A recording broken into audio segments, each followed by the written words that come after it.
Beriringan dengan kasus Vina Cirebon yang masih berlangsung, saksi baru yang sempat muncul ke publik akhirnya turut diperiksa penyidik. Satu di antara saksi baru tersebut adalah Adi Haryadi, seorang pejalan kaki yang mengaku sempat melihat kecelakaan sejoli diduga Eki dan Vina di jembatan Talun 2016 silam. Kemunculan Adi Haryadi bersama dengan saksi lain bernama Ismail ini sempat menjadi sorotan karena kesaksiannya membuka kembali motif kematian Vina dan Eki diduga kecelakaan. Kini, disebut sebagai saksi baru dan saksi kunci Adi Haryadi diperiksa penyidik. Namun dalam pemeriksaannya ternyata ia nyaris masuk jebakan penyidik Bareskrim Polri. Untungnya, Adi Haryadi saksi kasus Vina Cirebon memiliki bukti penting. Bukti tersebut membuat penyidik Bareskrim Polri yang menangani kasus Vina Cirebon tak bisa berkutik. Adi Haryadi menjalani pemeriksaan di Bareskrim Polri pada Kamis, tanggal 29 Agustus tahun 2024. Diketahui bahwa Adi Haryadi bukan asal Cirebon, dia asli Pati, Jawa Tengah. Selama ini Adi Haryadi mengaku melihat kecelakaan pengendara pria yang membonceng wanita di jembatan Talun Cirebon pada Sabtu tanggal 27 Agustus tahun 2016.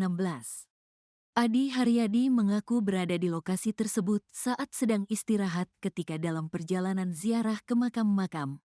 Oleh penyidik Bareskrim Polri, Adi Haryadi diminta menceritakan awal mula muncul ke hadapan publik untuk bersaksi soal kasus Vina Cirebon. Adi mengatakan ia pertama kali menghubungi Ferry lewat email sekitar awal Agustus tahun 2024. Namun kata Adi, penyidik Bareskrim Polri justru menudingnya bohong karena melihat ia sudah dimunculkan pengacara terpidana kasus Vina pada bulan Juli tahun 2024. Pak Dedi itu Agustus, jangan bohong kamu ini tuh Juli sudah ada nama kamu udah untuk laporan Rudiana atas nama Hadi Saputra. Enggak Pak, seingat saya itu bulan Agustus ada buktinya saya dipanggil Mas Ferry itu kan. Kamu ini jangan ngada-ngada. Enggak Pak, jujur bisa dilihat nanti HP saya kalau sudah datang, kata Adi Haryadi. Dalam handphonenya, Adi rupanya sudah menyimpan bukti pamungkas. Adi Haryadi sengaja melakukan screenshot email yang dia kirim kepada Ferry. Bukti itu pun membuat penyidik Bareskrim Polri tak bisa mengelak lagi. Akhirnya bapak penyidik itu, oh iya ya saya lupa baca, ternyata tanggal 8 Agustus kamu dimasukin jadi saksi ke Pak Jutek Bongso, kata Adi. Dedi Mulyadi menilai pertanyaan itu merupakan jebakan dari penyidik Bareskrim Polri. Jadi intinya pertama adalah itu kan penyidik menjebak dengan pertanyaan bahwa bulan Juli kamu dipersiapkan jadi saksi oleh Pak Jutek Bongso, bahwa kamu ini dalam pemahaman penyidik bahwa kamu ini saksi bohong dipersiapkan untuk memberikan saksi bohong untuk laporan Pak Rudiana kan gitu, kata Dedi Mulyadi. Tetapi untungnya, kata Dedi Mulyadi, Adi Haryadi mampu mematahkan jebakan penyidik Bareskrim Polri menggunakan bukti otentik. Tetapi kan kamu bisa membuktikan dari sisi aspek forensik digital kan, kata Dedi Mulyadi. Kuasa hukumnya dari Perhimpunan Advokat Indonesia, Peradi, Williard Malau menerangkan, kliennya menyaksikan bahwa Vina dan Eki meninggal akibat kecelakaan tunggal, bukan pembunuhan. Iya, orang pertama yang melihat kejadian. Dia yang melihat pertama kejadian itu. Tidak ada kejar-kejaran, tidak ada apa. Dia hanya melihat motor itu celaka. Setelah itu baru orang-orang datang dan dia meminta kepada satu orang yang hadir di situ untuk menelepon polisi dan gak berapa lama polisi datang mengambil dua korban tersebut, katanya.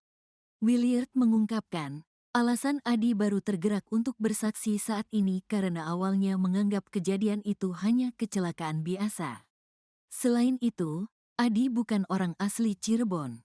Williard menyebut kliennya ini hanya pendatang yang kebetulan menyaksikan kejadian nahas di Cirebon. Waktu itu dia melihatnya hanya kecelakaan biasa kan, jadi setelah itu sudah berlalu dia kira hanya kecelakaan biasa. Tapi setelah di tahun 2024 ini dia melihat, lah kok jadi begini. Sehingga dia mau bersaksi, katanya.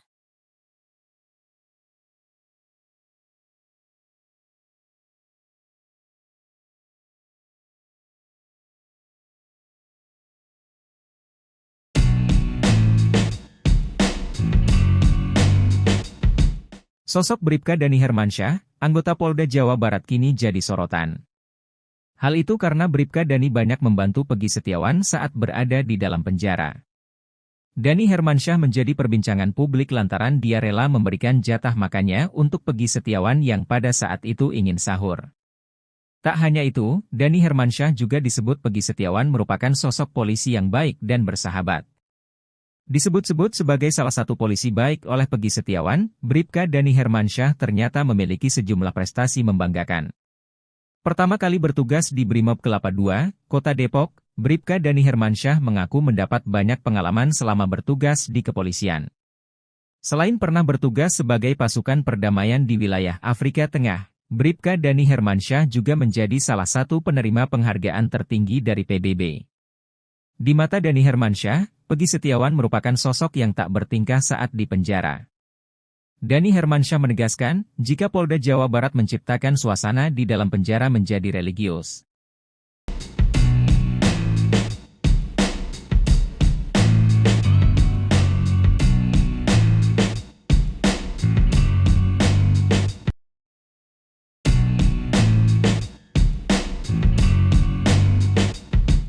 Dianggap menjebak dan diduga ikut terlibat merekayasa, pengacara terpidana kasus Vina, Sudirman yang ditunjuk Polda Jabar didesak agar dipecat.